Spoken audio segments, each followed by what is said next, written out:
اپنے زخمیوں کی قطاریں چلی آ رہی تھیں۔ ان میں بہت سے بے ہوش تھے، کئی ہمارے ہاتھوں میں شہید ہو گئے۔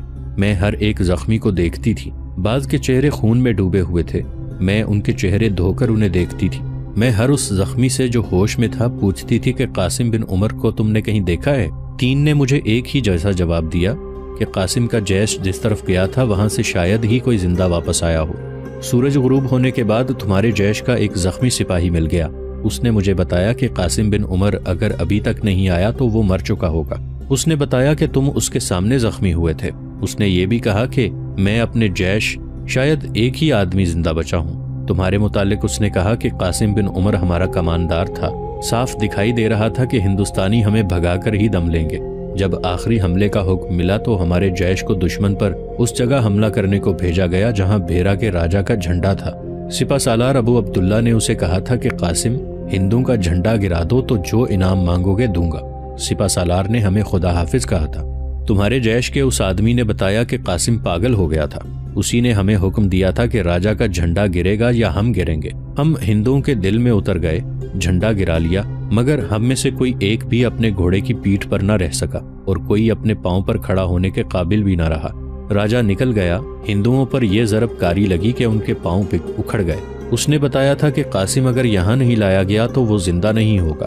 میں اسی وقت وہاں سے چل پڑی۔ ایک مشل ہاتھ آئی، اگر میرے ہاتھ میں مشل نہ ہوتی تو میں ہر قدم پر لاشوں سے ٹھوکر کھا کر لاشوں پر گرتی۔ میں نے مرا ہوا آدمی کبھی نہیں دیکھا تھا، مگر یہاں لاشیں اس طرح پڑی ہیں جیسے جنگل کاٹ کر لکڑیاں پھینکی ہوئی ہوں۔ میں نے شاید ہر ایک لاش کا چہرہ دیکھ ڈالا ہے، ان کے زخم بھی نظر آئے ہیں، میں نے کٹے ہوئے چہرے بھی دیکھے ہیں، میں نے ہندوؤں کی لاشیں بھی دیکھی ہیں اور مجھے روحانی سکون ملا ہے۔ مگر اپنی فوج کی ہر لاش کو دیکھ کر میرے آنسو نکل آتے تھے۔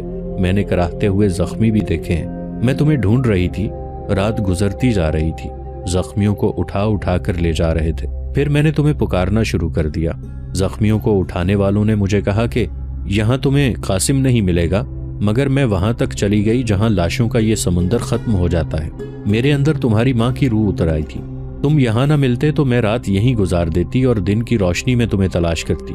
میں اس طرف آ گئی، 2 مشلیں دیکھی، میں ان آدمیوں کے عقب میں تھی۔ میں آہستہ آہستہ ادھر آئی، مجھے ان سے بھی تمہارے متعلق پوچھنا تھا۔ قریب آئی تو مجھے تمہارا چہرہ نظر آیا، تم بیٹھے ہوئے تھے۔ 2 مشلوں کی روشنی میں میں نے تمہیں پہچان لیا۔ میں آگے بڑھی، معلوم نہیں تم مجھے کیوں نہیں دیکھ سکے۔ ان دونوں کے لباس دیکھے تو خیال آیا کہ یہ فوجی نہیں اور یہ مسلمان بھی نہیں لگتے۔ مجھے کوئی شک نہ ہوا۔ ان میں سے ایک اپنی تلوار نکال کر تم پر وار کرنے لگا تو میں نے دوڑ کر اپنی مشل کا شعلہ اس کے منہ کے ساتھ لگا دیا۔ قاسم، یہ خدا کا حکم تھا کہ تم زندہ رہو، تمہارا فرض ابھی پورا نہیں ہوا۔ ملتان میں داؤد بن نصر کرامتی کے محل سے ذرا ہٹ کر محمد بن قاسم کے دور کی ایک حویلی ہوا کرتی تھی جس کی ساخت قلعے کی طرح تھی۔ اس کے اندر بے شمار کمرے تھے، غلام گردشیں اور راہداریاں تھیں، میدان جیسا صحن بھی تھا، اندر کنواں بھی تھا۔ اس قلعہ نما حویلی کے متعلق مشہور تھا کہ آسیب زدہ ہے۔ اندر جاؤ تو عورتوں کی سسکیاں سنائی دیتی ہیں، قدموں کی آہٹیں یوں سنائی دیتی ہیں جیسے بچے بھاگ دوڑ رہے ہوں، بچوں کے قہقہے بھی سنائی دیتے ہیں، یوں لگتا ہے جیسے حویلی آباد ہو۔ اس کے متعلق بڑی ہی ڈراؤنی کہانیاں مشہور تھیں، لوگ اس حویلی کے قریب سے گزرتے بھی ڈرتے تھے۔ بعض لوگ کہتے تھے کہ انہوں نے حویلی کی چھتوں کے اوپر مشلوں کے شعلے ہوا میں تیرتے دیکھے ہیں۔ ایک روایت یہ مشہور تھی کہ محمد بن قاسم کے دور کے بعد جب یہ خطہ ہندوؤں کے ہاتھ آیا تو انہوں نے حویلی میں رہنے والے مسلمان خاندان کو قتل کر دیا تھا۔ مقتولین میں بچے بھی تھے اور 4 کنواری لڑکیاں بھی تھیں۔ لڑکیوں کو بے آبرو کر کے قتل کیا گیا۔ اب 4 کنواریوں اور بچوں کی بدروہیں حویلی میں رہتی ہیں۔ کوئی اندر چلا جائے تو اسے بچوں اور کنواریوں کے رونے کی اور پھر ہنسنے کی آوازیں آتی ہیں۔ بچے بھاگتے دوڑتے ہیں اور بڑی بہنیں بین کرتی ہیں۔ کہتے تھے کہ صدیاں گزر جانے کے باوجود مقتولین کی ہڈیاں وہیں پڑی ہیں جہاں انہیں قتل کیا گیا تھا۔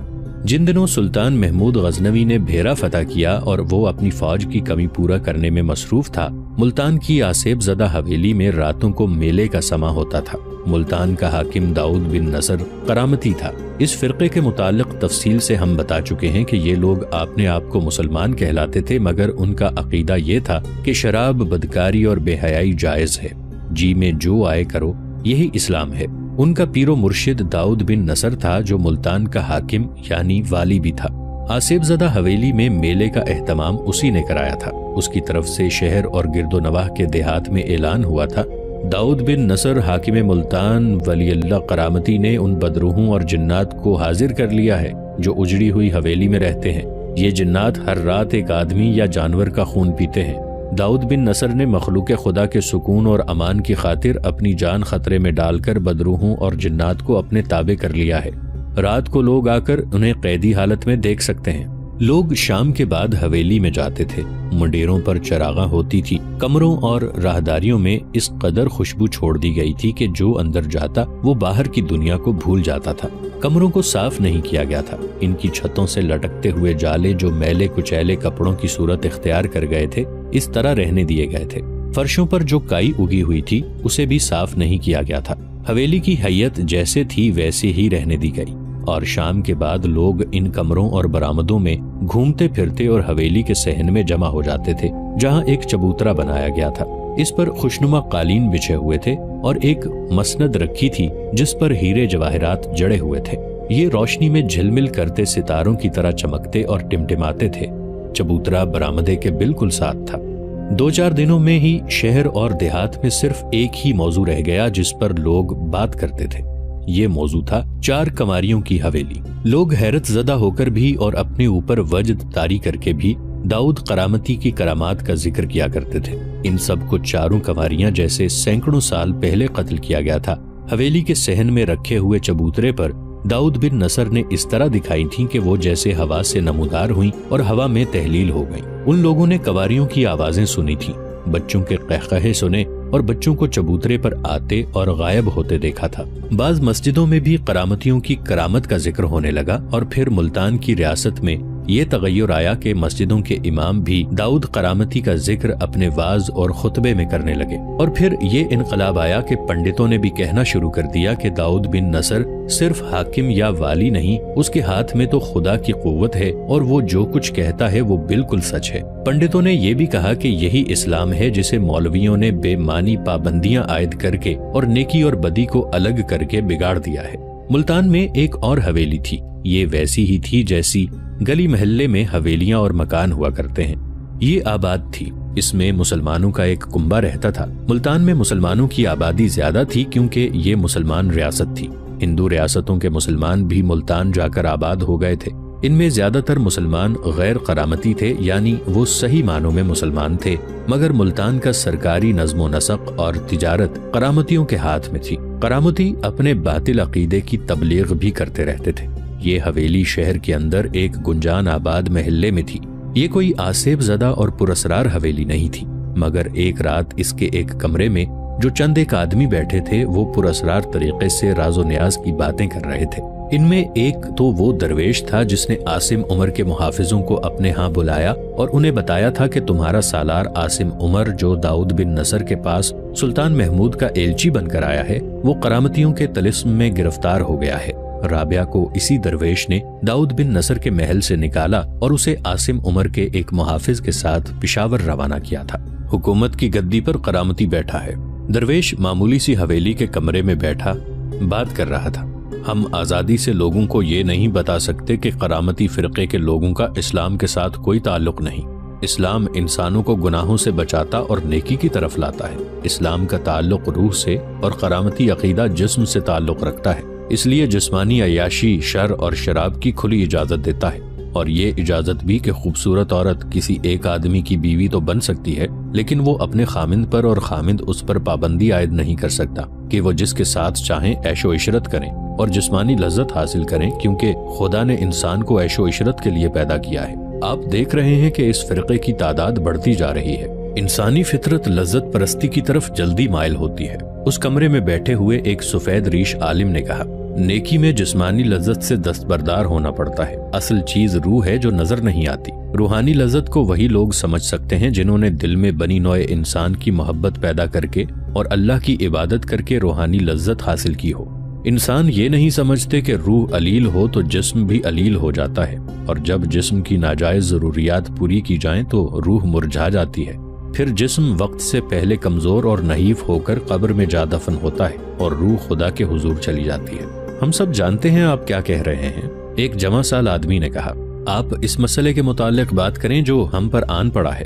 दाऊद करामती ने जब से वीरान हवेली में बदरूहों और जिन्नात को हाजिर करना शुरू किया है, लोग जौक दर जौक उसके हाथ पर बैत कर रहे हैं। मैंने एक मस्जिद में इमाम को वाज करते सुना है जिसमें वो कह रहा था कि सच्चा इस्लाम करामती है।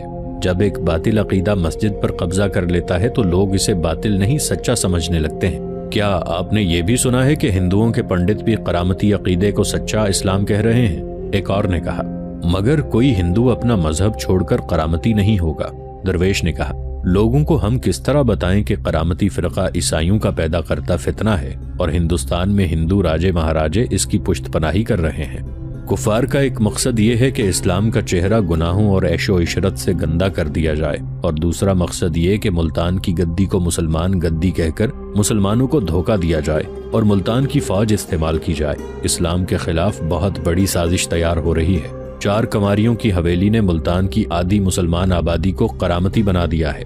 ये सोचें कि हम इसकी रोकथाम कैसे करेंगे। हम में से कोई भी हवेली में ये देखने के लिए नहीं गया कि वहाँ क्या हो रहा है। लोग कहते हैं कि हर रात 4 कंवारियों और 3 बच्चे हाजिर किए जाते हैं और लोगों को दिखाए जाते हैं। आलिम ने कहा, लोग कहते हैं कि ये बदरूहें एक धुएं में से नमूदार होती हैं और कुछ बातें करके वहीं कहीं गायब हो जाती हैं। हम में से किसी को वहां जाकर देखना चाहिए कि वहां क्या हो रहा है।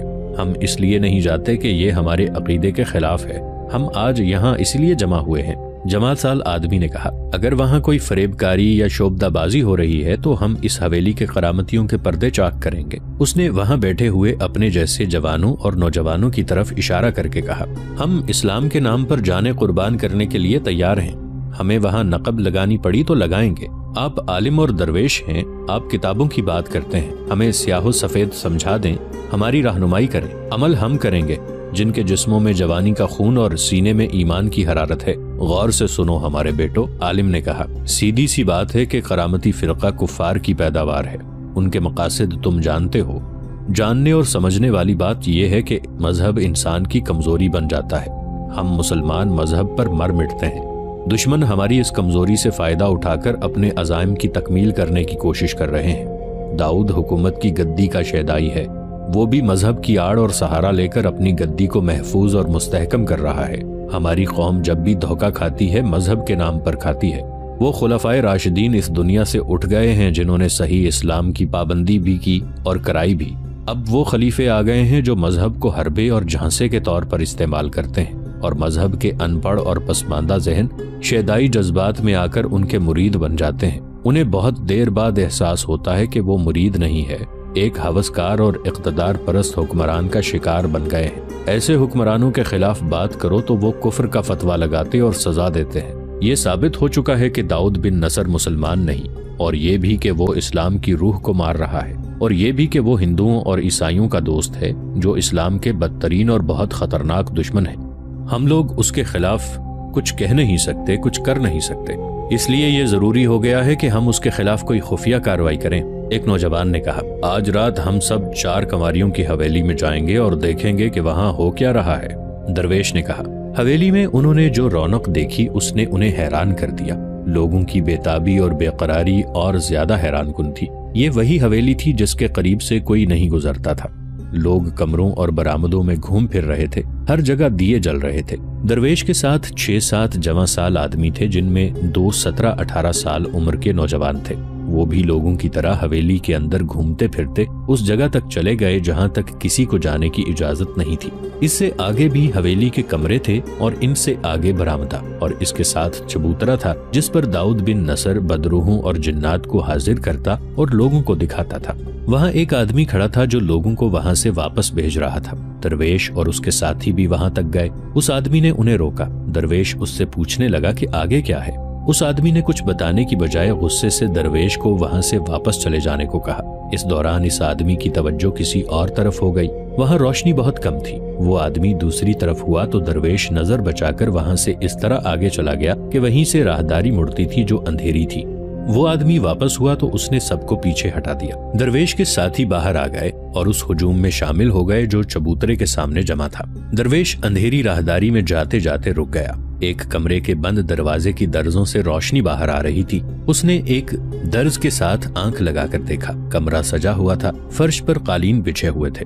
गाँव तकिए भी थे और रंग बिरंगे फानूस जल रहे थे। 5-6 लड़कियां नीम बरहना हालत में उछल कूद रही थीं। 2 आदमी तकियों से लगे बैठे थे। उनके आगे सुराही और प्याले थे जिनमें शराब ही हो सकती थी। वो लपक कर किसी लड़की को बाजू से पकड़ते और घसीट कर अपने ऊपर गिरा लेते। लड़की को बिल्कुल बरहना करके छेड़छाड़ करते और कहकहे लगाते। दरवेश वहां से आगे चला गया। एक कमरे का दरवाजा खुला था और अंदर रोशनी थी। दरवेश वहां जा रुका। अंदर कोई नहीं था, सिर्फ एक दिया जल रहा था। वो अंदर चला गया। एक कोने में फर्श के नीचे सीढ़ियां जाती थी। नीचे तहखाना हो सकता था, ये सुरंग का दहाना था। वो सीढ़ियां उतरने लगा। ये 4-5 सीढ़ियां थीं जो पुराने जमाने की नहीं थीं, नई बनाई गई थीं। सुरंग इतनी खुली थी कि इसमें अच्छे कद का आदमी चल सकता था। वो चलता गया। कहीं कहीं एक दिया रखा था। वो आगे देखता चला जा रहा था। उसे मालूम ना हो सका कि एक आदमी खंजर हाथ में लिए उसके पीछे 3-4 कदम दूर रह गया है। खंजर वाला दबे पांव उसके पीछे जा रहा था। उसने दरवेश पर वार करने के लिए खंजर वाला हाथ दाएं को जोर से पकड़ लिया।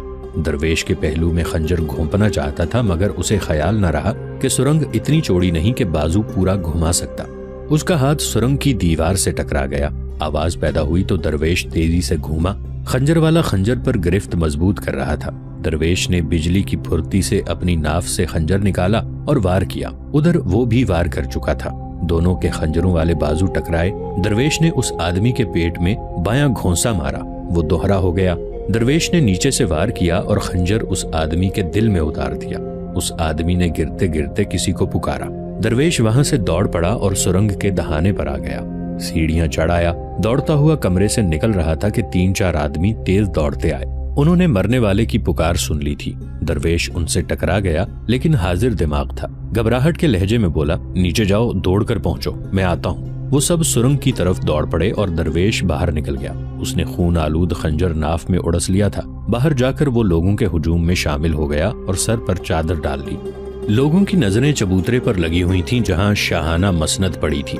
रोशनी कम थी। दरवेश ने अपने साथियों को तलाश करके उन्हें बताया कि उसने अंदर जाकर क्या देखा और वो क्या करके आया है। साथियों ने उसे कहा कि वो वहां ना रुके वरना पकड़ा जाएगा। वो चला गया। कुछ देर बाद नकारे और नफर बजने लगे। ये दाऊद बिन नसर की आमद का ऐलान था। वो हवेली के किसी और हिस्से में चला गया। चबूतरे पर एक आदमी ने बुलंद आवाज से ऐलान किया, वाली मुल्तान करामती पैगंबर अबुल फतेह दाऊद बिन नसर बिन शेख हमीद करामती, जिनके कब्जे में अरवा और जिन्नात हैं, जो सच्चे इस्लाम के अलमबरदार और पैगंबर हैं, तशरीफ लाते हैं। सब पर लाजिम है कि सब सर झुका लें। नकारे और नफर बजते रहे और एक वजी आदमी जिसके सर पर ताज था चबूतरे पर आया। तमाम लोगों ने सर इस तरह झुका लिए जैसे सजदे में चले गए हों। चौबदार ने ऐलान किया कि सदियों से ये हवेली बदरूहों और जिन्नात का मस्कन बनी रही थी। ये हर रोज एक इंसान या एक जानवर का खून पीते थे। सच्चे मजहब के पैगंबर ने अपनी खास करामात और खुदाई ताकत से अरवा और जिन्नात को अपने ताबे कर लिया है। करामती पैगंबर का हुक्म है कि तुम लोगों ने इनके हाथ पर बैयत ना की तो ये अरवा और जिन्नात तुम सबको परेशान करते रहेंगे। ये ऐलान ऐसे जज्बाती और सनसनीखेज अंदाज से किया गया कि लोगों पर सन्नाटा तारी हो गया। इसके बाद रुबाब की किस्म के किसी साज की धीमी धीमी आवाज आने लगी। इसके साथ चंद और साजों का तरन्नुम सुनाई देने लगा। ये सब तारों वाले साज थे। दाऊद बिन नसर मसनद से उठा और पीठ लोगों की तरफ कर ली। उसने बाजू फैलाकर ऊपर किए और तरन्नुम से कुछ बुड़बुड़ाया। बरामदे में अंधेरा था। वहां से पहले शोला उठा, फिर धुआं फैलने लगा। दाऊद ने बुलंद आवाज से कहा, खुदाए जुल जलाल, जिन्नो इंस के पैदा करने वाले खुदा, मुझे अपनी खुदाई कुव्वत अता कर के तेरी मखलूक को इन बदरूहों और जिन्नात से जो आजाद हैं इसे महफूज कर दूं। उसने धमाके की सी आवाज में कहा, आ जाओ मेरे सामने। धुआं चबूतरे तक आ गया था। धुआं कम होने लगा और इसमें से 4 नौजवान लड़कियां नमूदार हुई। वो बहुत ही खूबसूरत और गोरे रंग की लड़कियां थीं। उनके लिबास रेशमी और चमकदार थे। साजों का तरन्नुम और ज्यादा पुरसोज और बुलंद हो गया। उनके साथ घुंघरू बज रहे थे। लड़कियों ने दाऊद बिन नसर के आगे सजदा किया। दाऊद ने हाथ से इशारा किया। धुआं छटा तो लड़कियां गायब थीं और वहां बोने बोने से 5-6 इंसान खड़े थे। सर से पांव तक उनके जिस्म स्याह थे। उनके दांत लंबे और सर पर नए चांद की शक्ल के सींग थे। वो बेहंगम सा नाच नाचने लगे। ऐलान हुआ कि ये जिन्नात हैं। इन्हीं के रंग का एक कवी हैकल आदमी आया जिसके हाथ में कोड़ा था। उसने इन बोनों को, जिनके कद 3-3.5 फीट से ज्यादा नहीं थे, पीटना शुरू कर दिया। बोनों ने ऐसा वावेला बपा किया कि लोगों पर दहशत तारी हो गई। दाऊद बिन नसर के हुक्म से कोड़ाजनी रोक दी गई। जिन्नात ने मिलकर एक आवाज में कहा, हम यहाँ से जा रहे हैं। अब हम दाऊद बिन नसर के मुरीद हैं और हम जो गैब के भेद जानते हैं। हल्फिया कहते हैं कि दाऊद बिन नसर खुदा का पैगंबर और एलची है।